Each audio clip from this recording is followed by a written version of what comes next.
All right, everybody, second stretch.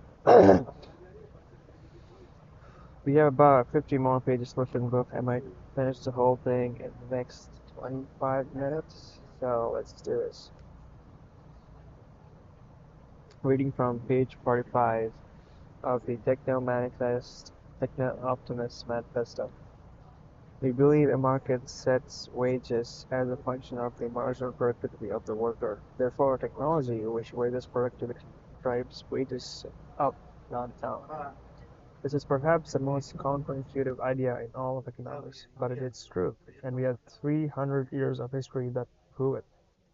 We believe in Milton Friedman's observation that human wants and needs are infinite. We believe markets also increase societal well-being by generating work in which powerful people can productively engage. We believe a universal basic income would turn people into zoo animals and to be farmed by the state. Man was not meant to be farmed. Man was meant to be useful, to be productive, to be proud. We believe technological change, far from reducing the need for human work, increases it by broadening the scope of what humans can productively do. We believe that since human wants and needs are infinite, economic demand is infinite, and job growth can continue forever. We believe markets are generated and not exploited. Positive sum, not zero sum. Participants in markets build on one another's work and output. James Collins describes finite games and infinite games. Finite games have an end, when one person wins and another person loses. Infinite games never end, as players collaborate to discover what's possible in the game.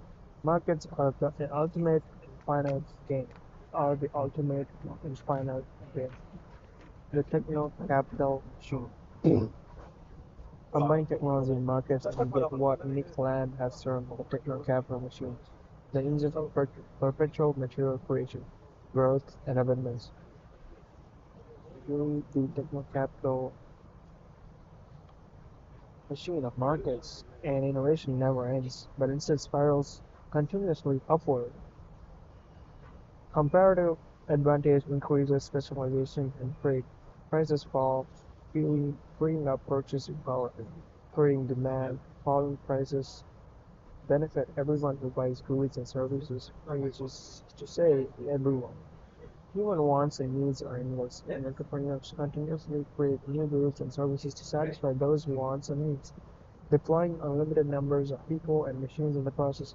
This upward spiral has been running for hundreds of years, despite continuous howling from communists and Luddites. Indeed, as 2019, before the temporary COVID disruption, this result was the largest number of jobs at the highest wages and the highest levels of material living standards in the history of the planet. Techno Capital Machine makes natural selection work for us in the realm of ideas. The best and most productive ideas win and are combined and generate even better ideas.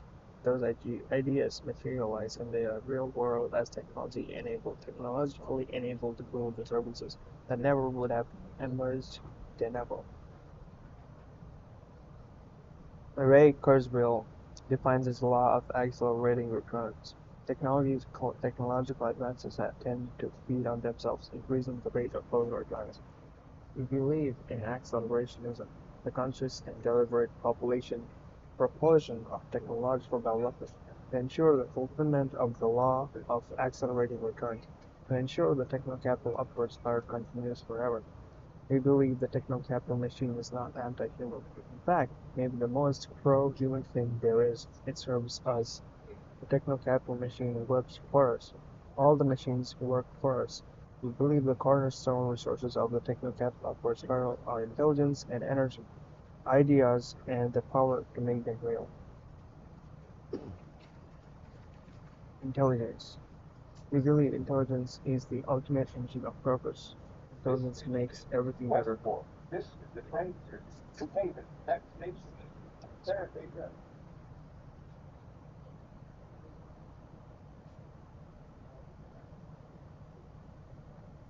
We believe intelligence is the ultimate engine of progress.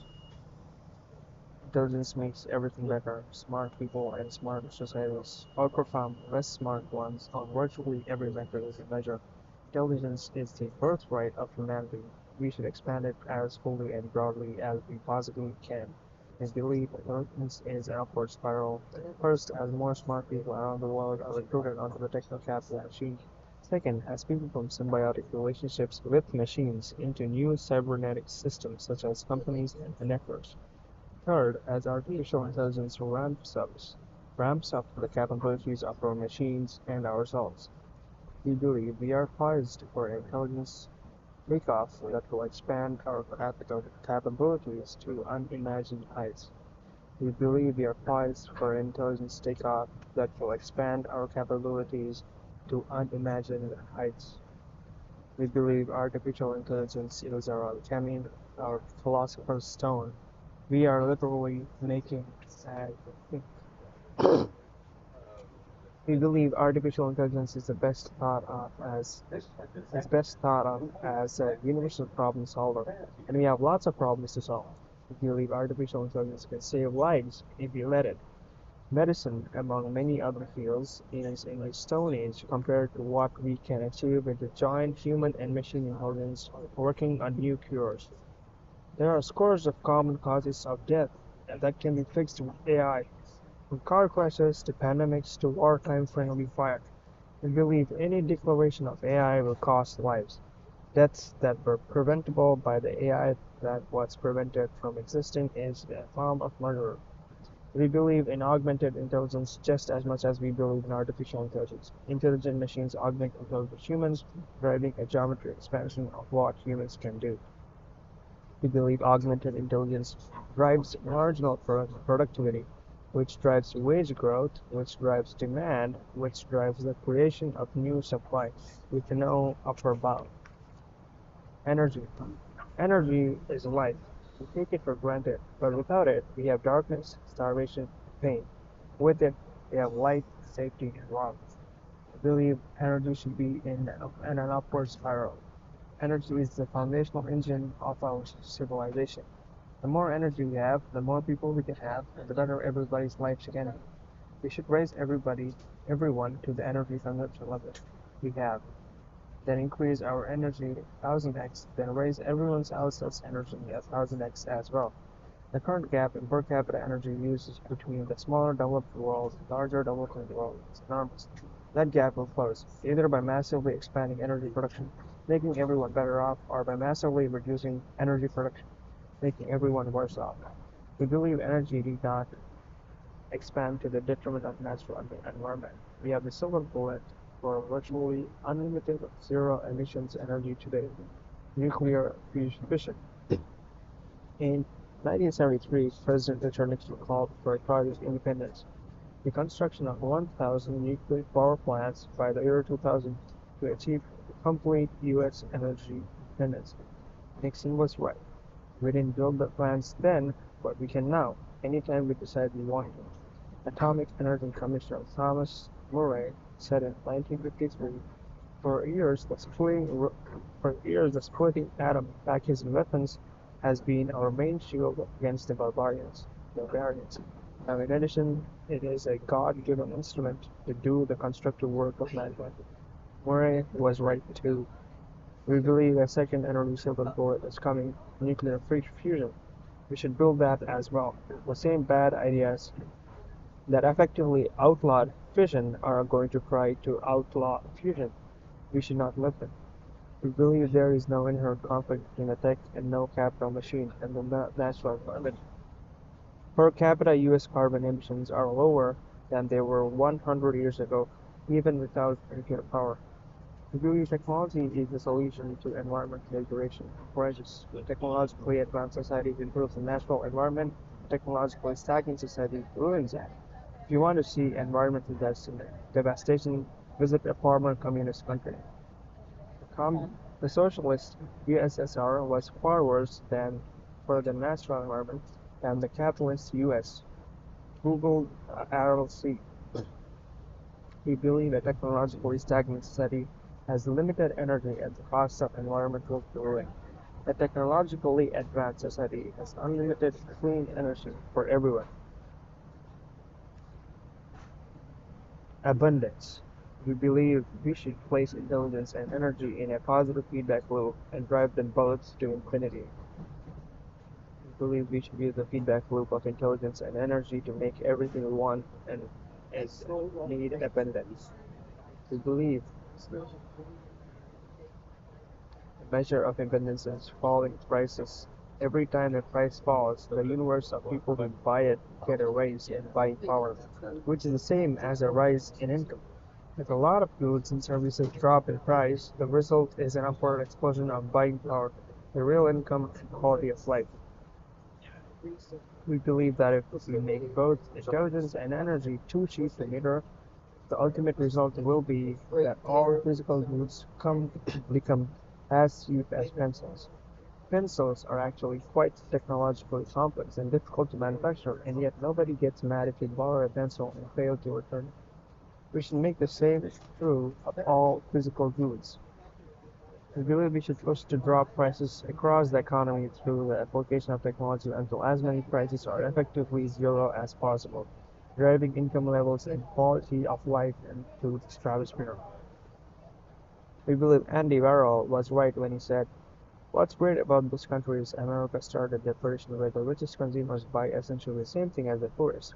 You can be watching TV and see Coca-Cola, and you know that the president drinks Coke, Liz Taylor drinks Coke, and just think, we drink Coke too. Coke is a Coke, and no amount of money can buy you a better Coke than the one the bum on the corner is drinking. All the Cokes are the same, and all the Cokes are good. Same for the browser, the smartphone, and the chatbot. We believe that technology ultimately drives the world to what Buckminster Fuller called ephemeralization, what economists call dematerialization. Technology lets you do more and more with less and less, until eventually you can do everything with nothing. We believe technological progress therefore leads to material abundance for everyone. We believe the ultimate payoff from technological abundance can be massive expansion in what Julian Simon called the ultimate resource people. We believe as Simon did, that people are the ultimate resource. With more people come more creativity, more new ideas, and more technological progress.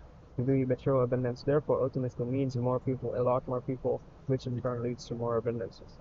We believe our planet is dramatically underpopulated compared to the population we could have with the abundance, intelligence, energy, and material goods. We believe the global population can quite easily expand to 50 billion people or more, and then far beyond that as we ultimately settle on other planets. We believe that out of all these people will come scientists, technologists, artists, and visionaries beyond our wildest dreams. We believe the ultimate mission of technology is to advance life both on Earth and in the stars. Not utopia, but close enough. However, we are not utopians. We are adherents to what Thomas Sowell calls the constrained vision. We believe the constrained vision contra the unconstrained vision of utopia, communism, and expertise means taking people as they are, testing ideas empirically, and liberating people to make their own choices. We believe in utopia, but also not apocalypse. We believe change only happens when on the margin, but a lot of change across a very large margin can lead to big outcomes. While not utopian, we believe in what Brad Dillon terms flourishing toward utopia, doing the best that the fallen humanity can do, making things better as we go, becoming technological supermen. We believe that advancing technology is one of the most virtuous things that we can do. We believe in deliberately and systematically transforming ourselves into the kind of people who can advance technology. We believe this certainly means technical education, but it also means going hands-on, gaining practical skills, and working within and leading teams, aspiring to build something greater than oneself, aspiring to work with others to build something greater as a group. We believe the natural human drive to make things, to gain territory, to explore the unknown can be channeled collectively into building the technology. We believe that while the physical frontier, at least here on Earth is closed, the technological frontier is wide open. We believe in exploring and claiming the technological frontier. We believe in the romance of technology, of industry, the eras of the train, the car, the electric light, the skyscraper, and the microchip, the neural network, the rocket, the split atom. We believe in adventure, undertaking the hero's journey, rebelling against the status quo, mapping uncharted territory, conquering dragons, and bringing home the spoils for our community. Paraphrase a manifesto of a different time and place, beauty exists only in struggle. There is no masterpiece that has not an aggressive character. Technology must be a violent assault on the forces of the unknown, to force them to bow before man. We believe that we are, have been, and will always be the masters of technology, not mastered by technology. Victim mentality is a curse in every domain of life, including in our relationship with technology, both unnecessary and self-defeating. We are not victims, we're conquerors. We believe in nature, but we also believe in overcoming nature. We're not primitives, cowering in fear of the lightning bolt. We are the apex predator. The lightning works for us. We are the apex predator. The lightning works for us. We believe in greatness. We admire the great technologists and industrialists who came before us. We aspire to make them proud of us today. And we believe in humanity, individually and culturally, technological values. We believe in ambition, aggression, persistence, relentlessness, strength. We believe in merit and achievement. We believe in bravery and courage. We believe in pride, confidence, and self-respect that earn. We believe in free thought, free speech, and free inquiry. We believe in actual scientific method and enlightenment, values of free discourse and challenging the authority of experts. We believe, as Richard Feynman said, science is the belief in the ignorance of experts. And I would rather have questions that can be answered than answers that can be questioned. We believe in local knowledge, the people with actual information making decisions, not in playing God. We believe in embracing variance, in increasing interestingness. We believe in risk, in leaps into the unknown. We believe in agency, in individualism. We believe in radical competence. We believe in an absolute rejection of resentment.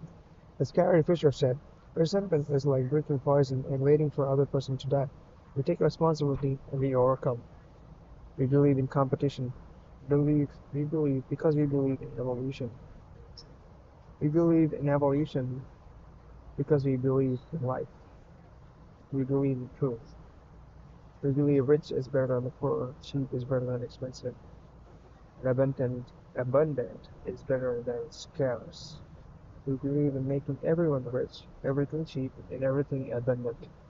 Really expensive motivations, wealth, fame, revenge are fine as far as they go, but we believe in intrinsic motivations, the satisfaction of building something new, the camaraderie of being on team, the achievement of becoming a better version of oneself, more fulfilling, more lasting. We believe in what the Greeks called eudaimonia, through merit, flourishing through excellence.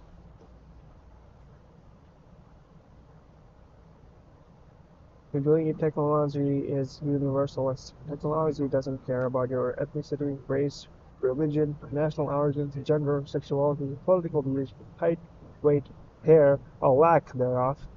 Technology is built by a virtual United Nations of talent from all over the world.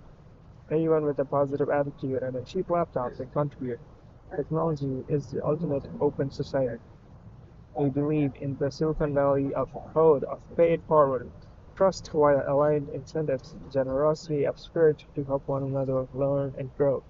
We believe America and her allies should be strong and not weak. We believe national strength of liberal democracies flows from economic strength, financial power, cultural strength, soft power; military strength, hard power; economic, cultural, and military strength flow from technological strength.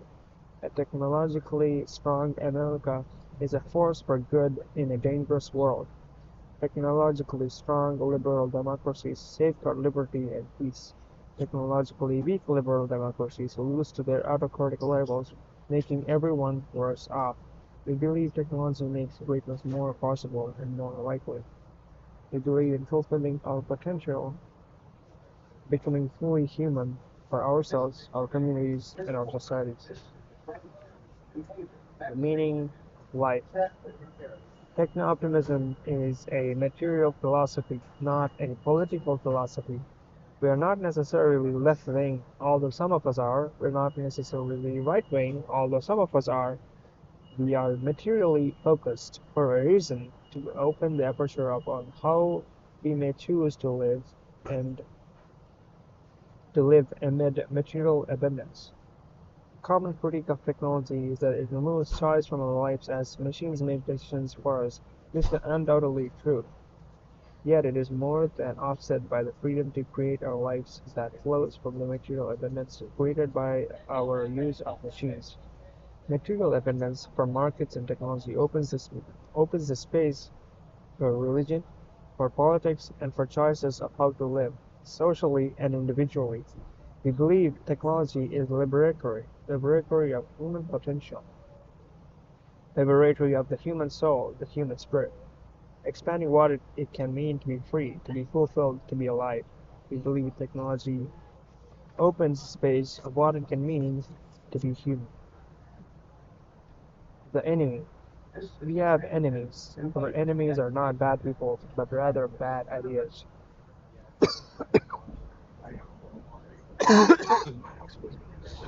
Alright. Our enemies are not bad people, but rather bad ideas.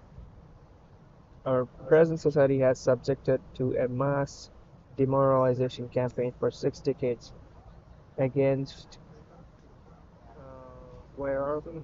Technology and against life, under different names such as existential risk, sustainability, ESG, sustainable development goals, social responsibility, stakeholder capitalism, precautionary principle, trust and safety, tech ethics, risk management, deep growth, the limits of growth. This demoralization campaign is based on bad ideas of the past, zombie ideas, many derived from communism, disastrous then and now, that have refused to die. Our enemy is stagnation. Our enemy is anti-merit, anti-ambition, anti-striving, anti-achievement, anti-greatness. Our enemy is statism, authoritarianism, collectivism, central planning, socialism. Our enemy is bureaucracies, vetocracy, gerontocracy, blind indifference, culture. Our enemy is corruption, regulatory capture, monopolies, cartels. Our enemy is institutions that in their youth were vital and energetic and truth-seeking but are now compromised and corroded and collapsed, blocking progress in increasingly desperate bids for continued relevance, frantically trying to justify their ongoing funding despite spiraling dysfunction and escalating ineptness.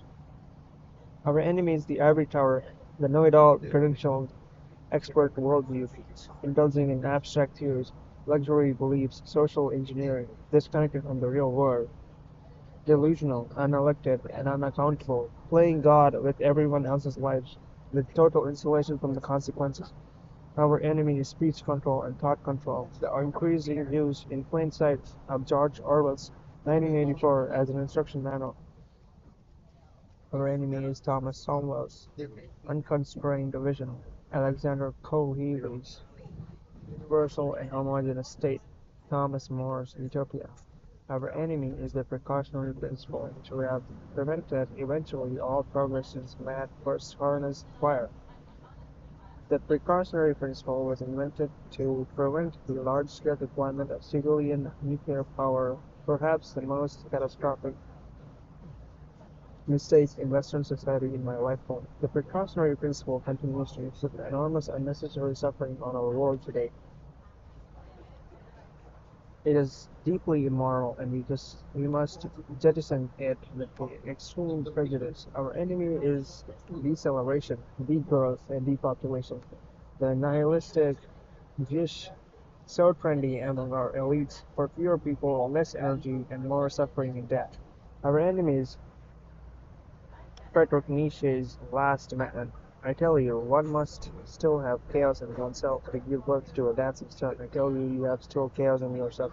Alas, there comes the time when man will no longer give birth to any stars. Alas, there comes the time of the most despicable man, who no longer can despise himself.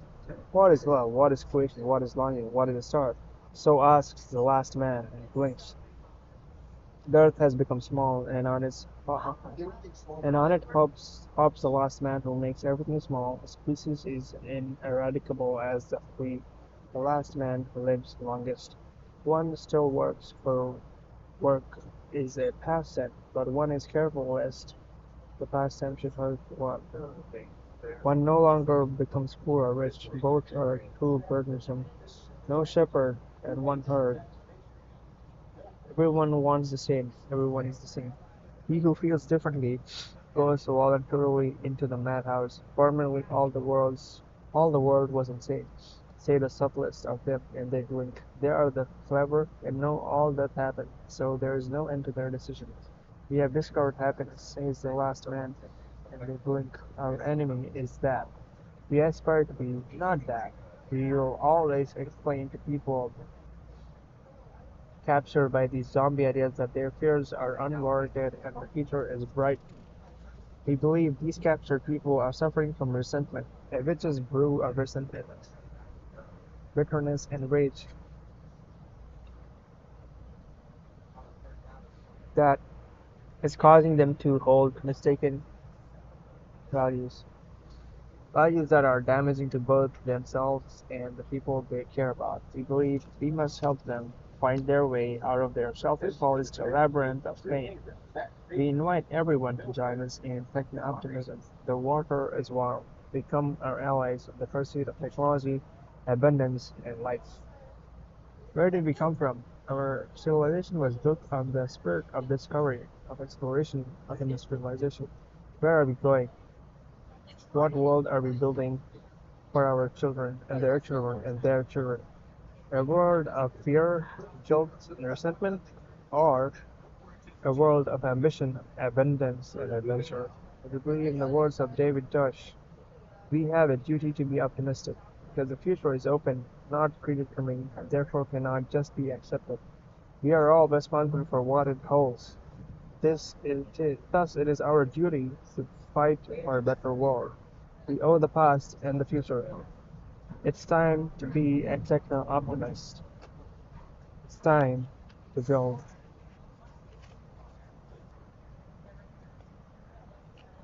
So that was it. That was the book of the Techno Optimist Manifesto by Mark Andreessen.